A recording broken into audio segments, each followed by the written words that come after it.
조선별난사 정묘호란의 원인이 되었다는 이괄의 난. 이괄의 난은 인조 2년인 1624년 1월에 인조반정 공신들의 정치적인 혼란으로 일어난 대규모 반란인데, 한성과 경기도가 아닌 지역에서 일어난 반란군이 한성을 점거한 유일무이한 반란입니다. 엄밀하게 말하면 실패한 반란이 한성을 점거한 유일한 경우이며 도성을 점거하고 새로운 왕을 옹립하고도 실패한 유일한 반란인데, 지역 감정 때문에 북쪽 동네에서 꽤 인기 있는 반란입니다. 조선 멸망 후 이북 지역에서 이괄의 가문이 각종 유사 역사학이나 환단고기 같은 야사의 주인공으로 나왔기 때문인데, 주로 이북 지역에서 이괄의 능력이나 멸문된 가문을 과대평가하는 풍조가 생겨났습니다. 이괄의 난의 발발 전후의 사정. 이괄은 인조반정 때 광해군을 시각시키는 데 동참해 공을 인정받아 2등 공신의 첫 자리에 오르는데, 초기부터 결사한 인물이 아니지만 칼을 잡고 나서 사기를 드높여 그만한 대우를 받은 것입니다. 인조실록 3권 인조 1년 윤 10월 19일 의사 첫 번째 기사 1623년명 천계 3년 김유이하를 인견하고 녹훈의 타당 여부를 논의한 후 이성부 등을 삭제하다. 김유가 아뢰기를 이괄은 당초 결의한 사람은 아니지만 거사하던 날칼을 잡고 갑옷을 입고 나서서 무사람의 마음을 고동시켰고 구호를 나누어 군용을 갖추는 데는 이괄의 공이 컸기 때문에 2등의 맨 앞에 올렸습니다. 심지어 대장 김유가 늦는 동안 잠시 임시대장을 맡기도 했는데, 본래 병마절도사로 북방을 지키는 무장이었던 이괄은 공신을 도성에 둬야 마땅하다는 김유의 주장에 따라 한성에서 벼슬을 하게 됩니다. 한성판윤에 임명되었으나 한 달 만에 무슨 이유인지 사직을 청했다가 인조가 거부하여 반려되었으며 그 외에 좌포도대장을 지냈습니다. 승정원 일기 인조 1년계의 4월 9일 맑음 판윤 이괄의 상소에 대해 사직하지 말고 직임을 살피라는 비답. 판윤 이괄의 상소에 답하기를 공로가 있어서 상을 받는 것은 예부터 있었던 일이니 경에게 무슨 문제가 있겠는가. 사직하지 말고 직임을 살피라 하였다. 그러나 북방 후금의 낌새가 심상치 않자 인조는 도원수 장만에게 대책을 물었고, 장만이 이괄이나 이설을 부원수로 보내달라고 요청하자 인조는 허락하여 이괄이 부원수로 임명됩니다. 그리고 6월 비변사가 후금의 정세가 심상치 않다며 부원수 이괄을 미리 내려보낼 것을 요청하자 인조가 받아들여 1만 5천 명의 대군을 내리고 방비에 임하게 합니다. 군량 문제 때문에 인조는 1만 5천을 다 데리고 갈 것이냐고 넌지시 감축할 것을 제안했지만 이괄은 방비를 소홀히 할 수 없다고 거부를 했습니다. 다음 날인 8월 17일 인조는 출발하는 이괄에게 도원수와 자네가 가니 서쪽의 근심을 전부 잊을 수 있다며 굳건한 신뢰를 보내며 격려했고, 이괄은 결사의 각오와 충성심을 내비치며 작별을 했습니다. 이괄의 난은 이괄이 인조반정 때 공이 컸음에도 불구하고 2등 공신으로 책봉되고 외지에 부임한 데 앙심을 품고 치밀히 계획해 반란을 일으켰다는 것이 종래 통설이었습니다. 열려실기술에서는 이괄이 2등 공신이 된 것에 불만을 품었으며 반정 당일에 김유와 다툰 일로 불화가 일어나 견제를 받았고, 이로 인해 김유보다 낮은 자리를 받게 되자 큰 분노를 품었다고 서술하고 있습니다. 그러나 열려실기술은 후대의 야사 모음집이라 신뢰도를 높게 인정받지 못하며 정사인 실록에 이괄 관련 기록과 어긋나는 부분이 많아 더욱 신뢰도가 떨어집니다. 더욱이 이런 해석은 당시의 북방 정세와 부원수 임명 경위 등으로 보아 미흡한 점이 많은데, 당시는 후금의 강성으로 언제 침략을 받을지 모를 정도로 매우 긴박한 정세였습니다. 따라서 북방 경비는 가장 중대한 국가적 과제가 아닐 수 없었는데, 장만의 도원수직 못지않게 부원수직은 최전방의 군대를 직접 지휘하는 임무로 전략에 밝고 통솔력이 있는 인물에게 합당한 것이었습니다. 이괄의 보직은 신중한 배려 끝에 이루어진 것이고, 이괄도 중요성을 알고 영변에 출진한 뒤에 군사조련, 성책 보수, 경비 강화 등 직책에 충실해 인사 조치에 대한 불만은 반란의 직접적인 원인이라고 하기 어렵습니다. 인조반정 후 반정을 주도해 정권을 장악한 공신들은 반대 세력에 대한 경계가 심해 반역 음모 혐의로 잡히는 자가 적지 않았는데, 이괄도 그 피해자의 하나였습니다. 고변으로 시작된 반란. 반정은 성공적으로 마무리되었지만 서인 정권은 남인 세력들은 정치에 참여하게 하면서 북인에 대해서는 서인 권력에 견제할 가능성이 높았기 때문에 즉시 처벌했습니다. 이때 이이첨과 정인홍, 유이분이 목숨을 잃었고 박승종은 광해군에게 저리를 지키기 위해 자결했으며 해모론에 반대했던 유몽인이 인조 정권에 출사하기를 거부했다는 이유만으로 무고를 받아 아들 유약과 처형당했습니다. 이러한 북인들의 기혹한 처벌은 오히려 반발을 사서 전국 불안은 여전히 계속되고 있었는데 1624년 1월에 문회 허통 이후 등이 이괄이 아들 전 한명년, 정충신 기자원 등과 변란을 꾀한다고 고변했습니다. 인조실록 사건, 인조 2년 1월 17일 임신 첫 번째 기사, 1624년명 천계사년, 문해 이후 권진 등이 이괄 등의 변란을 고하다. 이에 이들을 추국하다. 신이 대장은 누구냐고 물었더니 말하기를 이괄이 거의한 날 집에 돌아와 분개하여 눈물까지 흘리며 내가 남에게 속아서 이 일을 일으켰다 하였다. 이때부터 불교의 뜻을 품고서 한명년에 세부자와 정충신과 함께 모의하고 그 아들 이전은 정돈 정창과 함께 유산한다는 핑계로 외방을 두루 다니며 일을 같이 할 사람을 맺었는데 안변의 수령인 정시성을 가진 사람도 그 일을 알고 있다고 하였으므로 신이 바로 훈신들에게 밀고하고 왕복한 서찰을 증거로 삼았습니다. 엄중한 조사 끝에 무고임이 밝혀져 조사 담당관들은 고변자들을 사형시켜고 했으나 이귀 등은 인조에게 이괄을 잡아와 진상을 국문하고 부원수직에서 해임시키자는 건의를 했습니다. 인조는 주모자로 거론된 이들 중에 이괄과 정충신에 대해서는 체포하지 말라고 했지만 금부도사 고덕상과 선전관 김지수 등을 보내 이괄의 아들은 압송하도록 명령했습니다. 그러나 이괄의 아들 이전은 이괄과 같이 있었고 이괄은 자기 군영을 찾아온 금부도사와 선전관을 살해했습니다. 열야실 기술에는 금부도사가 아들을 잡으러 오자 이괄은 일부러 문을 늦게 열어주며 시간을 끌고 아비인 자신이 무사할 수 없다며 차라리 반역하겠다는 심리를 부하들에게 털어놓았다고 합니다. 이에 신복들이 반역을 부추기자 결심을 굳히고 다른 장수들을 불러 위협한 뒤 도사를 안으로 들인 다음 베어 죽였다고 서술되어 있습니다. 즉 사전계획에 의한 반란이라기보다는 집권층의 의구심에 의한 우발적인 반란으로 난의 원인은 이괄 본인 못지않게 집권층의 잘못으로 야기된 것이라고 할 수 있습니다. 반란을 일으킨 이괄은 모반 혐의로 서울로 압송 중이던 구성부사 한명년을 중도에서 구해내어 반란에 가담시켰는데 한명년은 작전에 능해 이후 두 사람은 긴밀한 관계를 맺고 반란군을 지휘하게 되었습니다.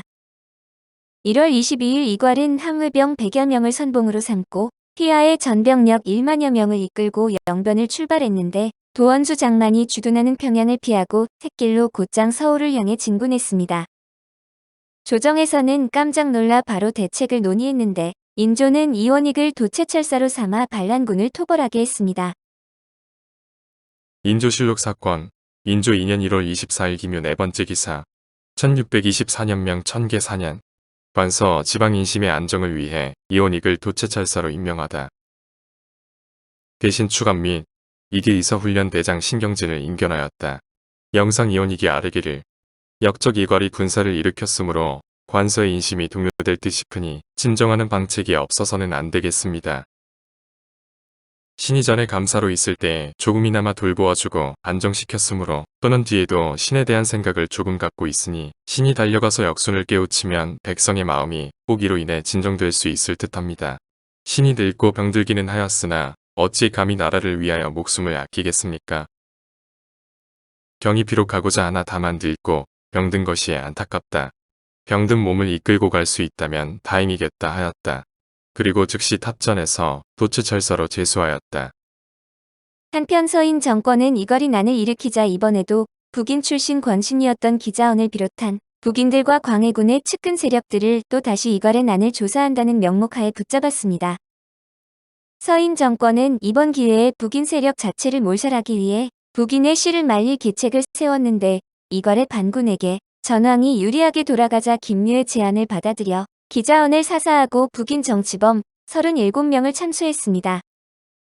인조반정 때 북인들을 1차로 가혹하게 숙청하더니 이번에 2차로 북인들을 잔혹하게 숙청한 것으로 이로 인해 북인들은 왕과 서인, 남인들이 북인들을 몰살했다는 사실에 엄청난 분노를 표출했습니다.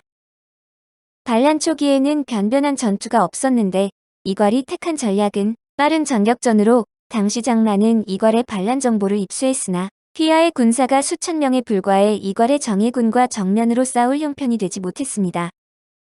이괄군은 토벌군과의 전투를 극도로 피하며 산속 오솔길만을 통해 진군했으며 관군이 징발되어 비어있는 고을들을 털어 쌀과 군수품을 노획하는 식으로 보급 문제를 해결했습니다. 장만이 자만의 정찰을 게을리하는 바람에 이괄군은 산속으로 숨어 이동했고 결국 평양을 우회해 배후로 돌아갈 틈을 내주고 말았는데 이 때문에 이괄의 난 직후 장만은 책임지고 잠깐 백의종군을 하기도 합니다. 심지어 애초에 장만이 일을 똑바로 했으면 일이 이렇게까진 안 됐는데 이를 키워놓은 작자가 역적 토벌 공신이라는 것이 황당하다는 사관의 기록도 있습니다. 본격적인 전투와 한성 진입. 이괄의 반란군은 개천 자산 등지를 거쳐 26일에는 강동의 신창에 주둔하고 28일에는 3등을 지나 상원으로 진로를 바꾸었습니다. 그러나 이괄은 봉산으로 넘어가는 길목이 관군에 의해 차단되자 남쪽으로 이동하던 군을 되돌려 지나쳤던 황주로 되돌아가고 당황한 장만은 선봉이었던 정충신에게 지원군을 보내 맞서게 했습니다. 마침내 2월 2일 황주 신교에서 이괄군과 관군은 처음으로 회전을 벌이게 되는데 이괄은 이곳에서 관군을 대파하고 선봉장인 박영서 등을 사로잡아 죽였습니다. 이때 서울에서는 이괄의 아내와 동생 돈을 능지처참했고 이괄은 서울로의 진격을 쉬지 않았는데 행군 속도가 무척 빨라 관군 측에서는 소재조차 확인하지 못할 경우가 많았습니다. 한편 이괄군은 수적으로나 질적으로나 각 지역의 관군보다 우위에 있었지만 한성으로 가기 위해서는 필연적으로 예성강을 건너야 되어 사지를 돌파해야 했습니다.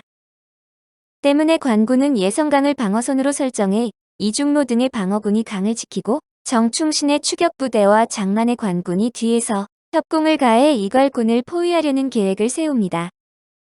그러나 이괄은 평산의 관군의 방비가 엄한 것을 알고 봉산고읍에서 전탄을 건너 샛길로 진군시켜 예성강 상류인 마탄에서 또 한 차례 관군을 대파했습니다. 2월 7일 마탄에서 관군은 이괄의 기습으로 전멸에 가까운 대패를 당했고 인조는 패닉 상태에 빠졌는데 이괄군은 기동력, 훈련도, 숫자까지 관군을 크게 웃돌았고 순식간에 얕은 여우를 건너 관군을 격파해버린 것입니다. 관군은 최종 방어선인 임진강이라도 지키기 위해 노력했지만 여기서도 엄청난 실책을 저지르게 되는데 도하 지점인 임진나루에는 파주 목사 박효립이 지방 포졸도 아닌 민병대 수백 명만 이끌게 했던 것입니다. 이괄은 이를 신속한 기동으로 돌파했는데 일단 청성령에는 항의 병사들을 보내 밤중에 소리를 질러 포위되었다는 인상을 주어 이서군을 묶어둔 후에 샛길로 지나쳤습니다. 이괄군이 개성을 지나 임진을 지키고 있던 관군을 기습 공격해 붕괴시키자 인조 이하 대신들은 서울을 떠나 공주로 피난을 했습니다. 인조는 내통 위험이 있다는 김유의 주장으로 기자언내 37명의 정적들을 몰살시키고 도망쳤는데 이런 명분이 없는 숙청 덕분에 백성들의 민심이 매우 악화되었습니다. 게다가 기자언은 북인이었지만 팽오론에 반대하여 서인과도 가까운 사이였기 때문에 조정에 등 돌린 민심은 이괄을 지지했고 이괄은 한양에 입성했습니다. 그때 이괄의 아우 이수는 이충길과 이시연의 아들 이육 등을 데리고 급히 모은 수천 명을 거느리고 무학의 북쪽에서 이괄 일행을 영접하여 앞을 인도했습니다. 2월 11일 이괄군은 마침내 서울에 입성, 경복궁의 예터에 주둔했는데 지방에서 반란을 일으켜 서울을 점령한 것은 조선 역사상 처음 있는 일이었습니다. 이괄은 곧 선조의 아들 흥안군 제를 왕으로 추대하고 각처에 방을 붙여 도민들로 하여금 생업에 충실하도록 하였고 새로운 행정체제를 갖추기도 했습니다. 이 무렵 도원수 장만의 군사와 각직관군의 연합군은 이괄군의 뒤를 쫓아 서울 근교에 이르는데 수계 끝에 지형상 유리한 길마제에 진을 쳤습니다. 이괄은 관군이 알령에서 자리를 잡으면 한성의 민심이 이반할 수도 있다는 우려 때문에 한성 농성을 포기하고 정면으로 대결을 결심합니다. 이괄은 알령을 점령한 정충신의 병력이 작은 규모라는 점을 파악하자 쉽게 이기리라 생각했는지 방을 붙여 큰 싸움이 있으니 구경하고 싶은 자는 오라고 대대적으로 홍보했습니다. 이렇게 2월 11일 묘시에 수많은 백성들이 몰린 가운데 가장 중요한 전쟁이 펼쳐지게 되는데 이괄의 군대는 이미 실력을 보인 항해들을 앞세웠고 토벌군 전체까지 괴멸당할 위기에 처하게 됩니다. 그러나 정충신이 높은 곳에 견고한 진지를 확보해 놓아 이괄군은 진격 속도가 더뎌질 수밖에 없었고 전투는 4시간이 지난 4시까지 지속되어 만만치 않은 피해를 입게 됩니다. 그리고 격전 중 이괄의 진영으로 엄청난 돌풍이 불자 이 틈에 관군이 이괄군의 눈을 뜨지 못하게 하려고 고춧가루를 살포하는 화학전을 걸면서 전세는 이괄에게 불리한 쪽으로 기울게 됩니다. 돌풍에 이괄군의 군기가 제대로 서지 못하고 부장인 한명년이 화살에 맞아 부상으로 전선을 이탈하자 남이응이 기지를 발휘해 한명년이 죽었다고 소리치자 사기가 떨어져 와해되고 맙니다. 관군의 본대를 이끌었던 도원수 장만도 승리를 장담할 수 없었던 상황이라 관군 입장에선 말 그대로 기적 같은 역전승이었는데 반군은 민가에 달아나 숨거나 마포서강으로 달아나 강물에 빠져 죽는 자도 있었습니다. 당시 관군 지휘관으로 참전한 충무공 이순신의 서자이 씨는 이 격전의 와중에 전사했는데 시신을 수습하지 못해 무덤을 만들지 못했고 후손을 남기지 못해 정조 때 전해줄 사람이 없어 증직을 하지 못했다고 합니다. 성벽 위에서 구경하던 한성 주민들은 이괄군이 패하자 서대문을 지키던 이괄군을 몰아낸 다음 성문을 걸어 잠가버렸고 이괄군은 성을 돌아 남대문으로 겨우 입성하지만 지킬 병력이 없어 한성에서 물러나게 됩니다. 이날 밤 이괄 한명년 등은 수백 명의 패잔병을 이끌고 수구문으로 빠져나가 삼전도를 거쳐 광주로 달아났습니다. 이괄의 난의 결말과 그 후 관군의 추격으로 이괄군은 뿔뿔이 흩어졌는데 2월 15일 밤 이천의 묵방리에 이르렀을 때 부하 장수들의 배반으로 이괄과 한명년 등은 그들에게 목이 잘리고 말았습니다. 밤중에 잠을 자다가 부하 장수이던 기익헌 이수백에게 배신당한 것으로 이 때문에 두 사람은 참수를 면하고 유배되었으며 기익헌은 7년 뒤 유배가 풀려 하위 군관으로 평생을 잘 살았습니다. 반면 마탄 전투 막바지에 관군 8대장의 목을 베어 보내게 한 모략을 꾸민 장본인이었던 이수백은 유배로 풀려난 지 몇 해 안 있어 희생양으로 죽은 이중로 박영신의 아들들에게 대낮에 살해당했습니다. 이들 형제는 이수백의 목을 자른 뒤 자수를 했는데 이들에 대한 처벌을 놓고 이미 왕이 용서를 해줬는데도 사적인 복수를 하는 것이 옳으냐에 대해 논란이 벌어졌습니다. 하지만 이수백은 수절하는 과부를 모욕하고 겁탈하거나 거리에서 행패를 부려 민심도 나빠 삼정승은 용서해줄 것을 청했으나 인조는 거부하며 법기강 확립을 들어 처벌할 것을 명했습니다. 다만 부친들이 충신이었다는 점을 참작하여 이씨 형제는 익산 전주에, 박씨 형제는 창평, 의성에 유배 보내는 비교적 가벼운 처벌을 내렸는데 그곳은 평야 곡창지대로 관대하게 참작해준 것입니다. 한편 이괄의 아내 예의와 며느리 계인은 마탄 전투가 있던 시점에 인조의 명령으로 칼이 채워진 채 연행당한 후 모두 참수되어 휴수당했습니다. 당시의 반역죄에서 여성이 참수되는 건 법에도 어긋나고 달아나 천민이 되길 자처한 이괄의 형제들의 자손은 살려줬고 이괄의 친척들도 무사했음을 감안하면 이례적이었습니다. 이괄을 등에 업고 왕위에 올랐던 흥한군 이제는 대역죄로 심기원에게 교수형을 당하는데 억울하다고 외치며 심기원에게 내 놈도 억울한 대역죄로 죽을 것이다 라고 저주했다는 야사가 전해집니다. 허나 흥한군은 이괄의 난 초기부터 내통했다는 기록이 많으며 인조를 호종하다가 중간에 달아났는데 200여 년 뒤인 1871년에 복권되었다가 30년 뒤인 1900년에 복권이 취소되었습니다. 저주는 먹혔는지 심기원은 인조와 소현세자를 모두 몰아내는 역모를 꾀하다 들켜 이제의 말처럼 진짜로 거열형을 당하는데 야사에 따르면 심기원도 저주를 남겨 김자점에게 자신과 같은 방법으로 죽을 것이라고 했답니다. 아이러니하게도 김자점도 7년 뒤 아들들과 난을 꾸미다가 들키는 바람에 정말로 일가와 함께 처형을 당합니다. 이로써 이괄의 난은 평정되고 이괄 등의 수급이 공주의 행제에 이른 뒤에 인조는 22일 환도를 했습니다.